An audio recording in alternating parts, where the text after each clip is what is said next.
কৌশলের দিক থেকে মামুন সাহেব অনেক বেশি এগিয়ে আছেন। দেশের জনগণ যখন স্বৈরাচার শাসককে বিদায় করার জন্য সবাই একমত হয়ে একযোগে আন্দোলনে নেমেছেন, ঠিকই তখন মামুন সাহেব আওয়ামী লীগের সাথে একজোট করে তারা একই টেবিলে আলোচনায় বসেছেন।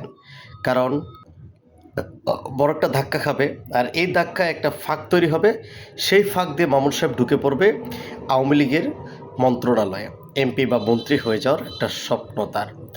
দ্বিতীয় দ্বিতীয় কৌশল যখন দেখলো আওয়ামী লীগ ব্যর্থ এই আন্দোলনকারী বা জুলাই গণ অভ্যুত্থান এটা সফলতা লাভ করছে, ঠিকই তখনই এসে বিএনপির বিভিন্ন সমাবেশে মামুন সাহেব যোগদান শুরু করলেন, বিএনপির সাথে উঠাবসা শুরু করলেন।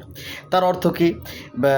বিএনপি অনেকদিন যাবৎ ক্ষমতাচ্যুত, তারা ক্ষমতায় নেই, তাদের অনেক নেতাকর্মীকে আওয়ামী লীগ শেষ করে দিয়েছে।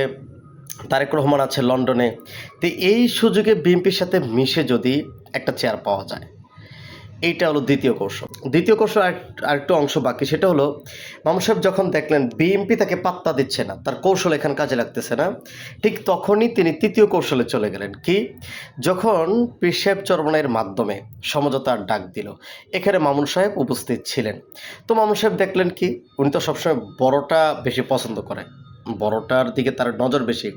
দেখলেন জামাতে ইসলাম তারপরে আসলো, তখন জামাতিরা তারা অন্য পথে হাঁটছে। মামুন সাহেব চিন্তা করলো, যদি আমি জামাতের সাথে না গিয়ে যদি চরমনের সাথে হাঁটি, তাহলে আমার কোনো কৌশল এখানে দরকারও পড়বে না, এই কৌশল দ্বারা কোনো কাজও হবে না। সেই হিসাবে তিনি জামাতের সাথে গিয়ে কৌশলে ক্ষমতাশীল হতে চেয়েছিলেন, সেখানেও তিনি কৌশলে ব্যর্থ। তার মানে আওয়ামী লীগের সাথে কৌশলে মামুন সাহেব ব্যর্থ, বিএনপির সাথে কৌশলে মামুন সাহেব ব্যর্থ, জামাতে ইসলামের সাথে কৌশলে মামুন সাহেব ব্যর্থ। ব্যর্থ কোথায়? জামাতে ইসলামের সাথে কৌশল করে সে মানে পদপ্রার্থী হয়েছে, এমপি পদপ্রার্থী হয়েছে, সংসদ আসনের সদস্য অর্জন পদপ্রার্থী হয়েছে, কিন্তু সেখানে জামাত তাকে যেতে দেয় নেই। সেটা কৌশলের কারণেই, জামাতের কৌশলের কারণে হয়েছে। এই জন্য এখানেও মামুনুল হকের কৌশল ব্যর্থ। এখন তিনি আলোচনায় থাকার জন্য, যেহেতু জুলাই আন্দোলনে তার কোনো অবদান নেই, সে জুলাই আন্দোলনের মাঠ পর্যায়ে ছিল না, বরঞ্চ জুলাই আন্দোলনের বিরোধিতা করেছে, এটার কিছু প্রমাণ দেশের মানুষের কাছে আছে। এখন সেটাকে ঢাকার জন্য তিনি কি করলেন? তিনি নিজের কিছু কথা নিজেই তুলে ধরলেন, যে কথাগুলো লজ্জাজনক, যে কথাগুলো খুবই দুঃখজনক, যে কথাগুলো আমরা কখনো আশা করি না।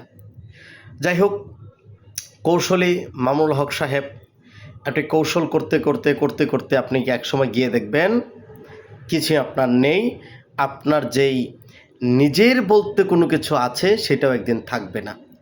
আপনি কৌশল করতে করতে ব্যর্থ হবেন, আর এই ব্যর্থতায় আপনাকে একদিন সর্বোচ্চ অপরাধের কাঠগড়ায় আপনাকে দাঁড় করাবে। ওই দিন আপনি বুঝবেন আপনি কোন জায়গায় সবচেয়ে বেশি ক্ষতি করেছেন। আল্লাহ উত্তম ফয়সালাকারী, ইনশাল্লাহ আল্লাহর ফয়সালা ভালো হবে।